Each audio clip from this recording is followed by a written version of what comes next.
Пекарите се одлучни дека нема да ги намалат цените на лебот ако владата ги принуди со одлука леб тие нема да произведуваат, изјавија денес од Асоцијацијата на 32 индустријски пекари, како и Сдружение на пекари од повеќе градови. Таа мерка ќе им донесе на пекарите штета и ќе ги донесе до идно затварање.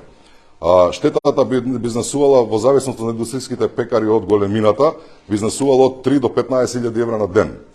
Така да, денеска се донесе одлука, значи од сите едногласно и заедно со другите комори кои присуствува на состаноков, дека дента кога ќе излезе одлуката за замрзнување на цените, во службен весник од наредниот ден нема да се произведува леб и да се носи на пазарот. Според пекарите, сето ова недоразбирање и екстремни одлуки на двете страни можеле да се надминат доколку се следел примерот на српската влада. Во Србија, српската држава субвенционира 30% цената на брашното на пекарниците за да има одредена цена, која цена ја покачи српската влада пред 3 дена.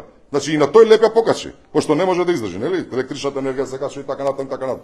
Значи, постојат модели, да, тоа е трошок, но ако сакаме да имаме социјална цена, социјален леб со една цена на пазарот, значи тоа мора некако владата да субвенционира. Ние не можеме да бидеме општествени одговорни компании кои ќе идат во загуба. Трошоци во производството на леб има многу, а струјата е само еден од помалите, изјави Горан Георгиевски, председател на Агробизнис комората, образложувајќи ги поставки. Во вкупната цена на лебот 40 до 35% е материјален трошок. Значи не е само жито, сквасец, сол, така натака и така натака. 30 до 35% е работна рака.